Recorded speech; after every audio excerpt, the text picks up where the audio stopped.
పార్వతీపురం మన్యం జిల్లాలో వైఎస్ఆర్ కాంగ్రెస్ పార్టీ అభ్యర్థులు ఎన్నికల ప్రచారంలో దూసుకుపోతున్నారు. కురుపాం వైఎస్ఆర్ కాంగ్రెస్ పార్టీ అభ్యర్థి పాముల పుష్పశ్రీవాణి ఈరోజు ప్రచారంలో పాల్గొన్నారు. ప్రచారంలో ఏ అంశాలు ముఖ్యంగా ప్రభావితం చేస్తున్నాయి, అసలు ఎలా ఉంది అనేది తెలుసుకుందాం. మేడం చెప్పండి, ముఖ్యంగా మీ గిరిజన ప్రాంతం అంతా కూడాను ప్రత్యేక జిల్లా కోరుకున్న తర్వాత ఆ హామీ నెరవేర్చి మళ్ళీ మీరు ఎన్నికలకు వెళ్తున్నారు. ఎలా అనిపిస్తుంది అండి, ప్రజల నుంచి స్పందన ఎట్లా అనిపిస్తుంది? ఈరోజు సార్వత్రిక ఎన్నికల ప్రచారంలో భాగంగా మా నియోజకవర్గంలోని ఏ ప్రాంతానికి వెళ్ళినా, ఏ గ్రామం వెళ్ళినా కూడా ప్రజలు చాలా సాదరంగా ఆహ్వానం పలికేటువంటి పరిస్థితి ఉంది.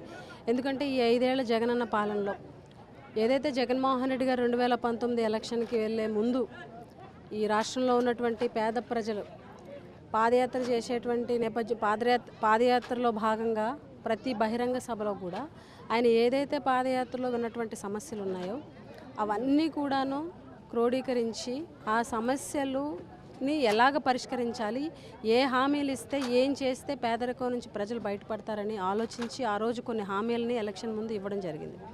ఏదైతే జగన్మోహన్ రెడ్డి గారు 2019 ఎలక్షన్కి ఇచ్చినటువంటి మేనిఫెస్టో ఉందో ఆ మేనిఫెస్టోని ఆయన ముఖ్యమంత్రి అయిన తర్వాత జగన్మోహన్ రెడ్డి గారి మేనిఫెస్టోని ఈ రాష్ట్రంలో ఉన్నటువంటి ప్రజలు విశ్వసించారు కాబట్టి 151 సీట్లను జగన్మోహన్ రెడ్డి గారికి ఇవ్వడం జరిగింది. ఆయన ముఖ్యమంత్రి అయిన తర్వాత డే 1 నుంచి కూడా మన ఎలక్షన్ కోడ్ వచ్చే వరకు కూడా ఈ రాష్ట్రంలో ఉన్నటువంటి ప్రజలకు 99% హామీలను నెరవేర్చి ఈరోజు దేశంలోనే 99% హామీలు నెరవేర్చినటువంటి ముఖ్యమంత్రిని మనం ఎక్కడా కూడా చూడం. ఈరోజు జగన్మోహన్ రెడ్డి గారు మొన్న మేనిఫెస్టో రిలీజ్ చేశారు. ఆ మేనిఫెస్టో ఏదైతే ఉందో ఆ మేనిఫెస్టోని ప్రతి ఒక్కళ్ళు కూడా విశ్వసించేటువంటి పరిస్థితి ఉంది. ఈరోజు ప్రతి పేదవాళ్ళు కూడా ఈ 5 సంవత్సరాల పాటు జగనన్న పాలనలో మేలు చేశారు కాబట్టి, మంచి చేశారు కాబట్టి మళ్ళీ ఖచ్చితంగా ఈ మేనిఫెస్టోని జగన్మోహన్ రెడ్డి గారు ఖచ్చితంగా మళ్ళీ ఆ మేనిఫెస్టోని ఈ 5 సంవత్సరాలు కూడా ఖచ్చితంగా నెరవేరుస్తారన్న నమ్మకం ప్రజల్లో ఉంది. ఎందుకంటే జగన్మోహన్ రెడ్డి గారు ఈ 5 సంవత్సరాలు ఎలా పరిపాలించు ఆ మేనిఫెస్టోని మళ్ళీ ఇవ్వడం జరిగింది. మేనిఫెస్టో గురించి చర్చిస్తున్నట్టయితే మీరు మేనిఫెస్టో ప్రకటించారు, దాన్ని అమలు చేస్తామని చెప్తున్నారు. అంతకంటే ఎక్కువ పథకాలు, అంతకంటే ఎక్కువ డబ్బులు బెనిఫిట్ ఇస్తామని చెప్పి చంద్రబాబు చెప్తున్నారు.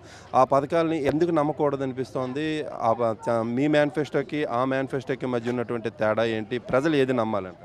ఇప్పుడు 2014 ఎలక్షన్లో చంద్రబాబు నాయుడు గారు, అప్పుడు తెలుగుదేశం పార్టీ 2014 ఎలక్షన్కి వెళ్ళే ముందు 600 హామీలను ఇచ్చి ప్రజల ముందుకెళ్ళి గెలిచి అధికారంలో 5 సంవత్సరాలు ఉండి మేము హామీలు ఇచ్చాం కదా, ఆ హామీలు నెరవేర్చాలన్న బాధ్యత లేకుండా 5 సంవత్సరాల పాటు, ఫర్ ఎగ్జాంపుల్ 600 హామీల్లో ఒక ప్రధానమైనటువంటి హామీలు 4 తీసుకుంటే రైతు రుణమాఫీ, డ్వాక్రా రుణమాఫీ, ఇంటికే ఉద్యోగం, నిరుద్యోగ భృతి, ఇంటికే ఉద్యోగం ఇవ్వలేకపోతే నిరుద్యోగ భృతి, ప్రధానమైనటువంటి హామీలు 4 హామీలను మనము గుర్తు చేసుకుంటే గెలిచిన తర్వాత 5 సంవత్సరాల పాటు ముఖ్యమంత్రిగా పనిచేసి ఒక్క హామీ కూడా నెరవేర్చకుండా ప్రజలు ఏమనుకుంటారు, ప్రజలు రేపు ప్రశ్నిస్తారేమో లేకపోతే ప్రజలు నిలదీస్తారేమో అన్నటువంటి భావన కూడా లేకుండా 5 సంవత్సరాలు కాలయాపన చేసి ఆ 5 సంవత్సరాలు కూడా అవేమీ కూడా నెరవేర్చకుండా తూతూ మంత్రంగా ఎలక్షన్కి ముందు పసుపు కుంకుమ అనేటువంటి కార్యక్రమం మహిళలకు ఇస్తే, మహిళలు చాలా తెలివైన వాళ్ళు కాబట్టి చంద్రబాబు నాయుడు నమ్మలేదు కాబట్టి 2019లో చంద్రబాబు నాయుడు గారికి బుద్ధి చెప్పి 23 సీట్లకే పరిమితం చేయడం జరిగింది రాష్ట్ర ప్రజలు. అట్ ది సేమ్ టైం ఏదైతే ఇప్పుడు కూడా చంద్రబాబు నాయుడు గారు ఆచరణ సాధ్యం కానటువంటి హామీలతోటి మేనిఫెస్టో పెట్టి ముందుకు వస్తారని ముందే అందరూ గ్రహించారు. ఈరోజు మేనిఫెస్టో రిలీజ్ చేసి జగన్మోహన్ రెడ్డి గారి కన్నా ఎక్కువ పథకాలు ఇస్తామని చెప్పినప్పటికీ కూడా ప్రజలు విశ్వసించేటువంటి పరిస్థితులు లేరు. ఈరోజు చంద్రబాబు నాయుడు గారు కేజీ బంగారం ఇచ్చినా కూడా నమ్మేటువంటి పరిస్థితి లేదు. ఎందుకంటే గతంలో ఆయన మేనిఫెస్టో ఇచ్చి గతంలో అవి నెరవేర్చకుండా మోసం చేశారు కాబట్టి విశ్వసనీయత అనేది కోల్పోయారు. చంద్రబాబు నాయుడు కేవలం ఓట్ల కోసం మాత్రమే, ఎలక్షన్లప్పుడు మాత్రమే ప్రజలకి అబద్ధాలు చెప్పి, అబద్ధపు హామీలు చెప్పి, ఆచరణ సాధ్యం కానటువంటి హామీలు చెప్పి ప్రజల ముందుకు వచ్చి మోసం చేస్తాడు. గెలిచిన తర్వాత ఏవి పట్టించుకోడు. మేనిఫెస్టోని గతంలో ఎలాగైతే వెబ్సైట్లో నుంచి తీసేశారో అలాగే ఇప్పుడు కూడా చెత్తబొట్లో పడేస్తారు. ఆ మేనిఫెస్టో మీద ఎవరికి కూడా విశ్వసనీయత లేదు అన్నది మేము ఏ గ్రామం వెళ్ళినా ప్రజల స్పందన చూస్తే మాకు తెలుస్తుంది.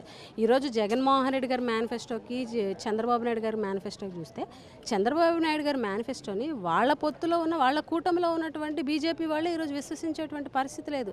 చంద్రబాబు నాయుడు గారు అబద్ధపు హామీలు ఇస్తారు, ఆచరణ సాధ్యంగానే హామీలు ఇస్తారు. అవి వాళ్ళతో పాటు ముందుకెళ్తే మా మీద కూడా విశ్వసనీయత పోతుందేమో అన్న భావంతో మొన్న మేనిఫెస్టోకి బీజేపీ వాళ్ళు ఎంత దూరంగా ఉన్నారన్నది మీరు అందరూ కూడా గమనించారు.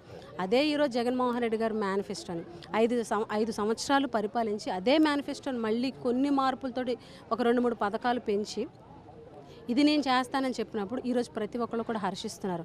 ఓన్లీ పేద బడుగు బలహీన వర్గాలు మాత్రమే కాదు, ఈరోజు ఎవరైతే అప్పర్ మిడిల్ క్లాస్ వాళ్ళు, వెల్ ఎడ్యుకేట్స్, మేధావులు ప్రతి ఒక్కళ్ళు కూడా ఎస్ జగన్మోహన్ రెడ్డి గారిలో కమిట్మెంట్ ఉంది.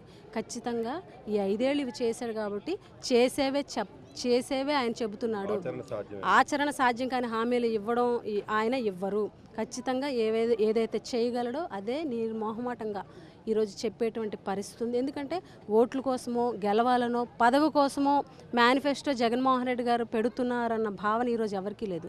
Even though upper middle class, higher education, అదే ఎడ్యుకేట్స్ కూడా ఈరోజు ప్రతి ఒక్కరు కూడా జగన్మోహన్ రెడ్డి గారి పాలనని విశ్వసిస్తున్నారు, ఆయన మేనిఫెస్టోని కూడా విశ్వసిస్తున్నారని సందర్భంగా తెలియజేస్తున్నారు. ఇది ఇక్కడ ఉన్నటువంటిది మొత్తం పార్వతీపురం మన్యం జిల్లాలో అయితే అడుగడుగునా ప్రచారంకి వెళ్తున్నప్పుడు ముఖ్యంగా వైఎస్ఆర్ కాంగ్రెస్ పార్టీ ఇచ్చినటువంటి మేనిఫెస్టో, టీడీపీ ఇచ్చినటువంటి మేనిఫెస్టో మీద తీవ్ర చర్చ అయితే సాగుతోంది.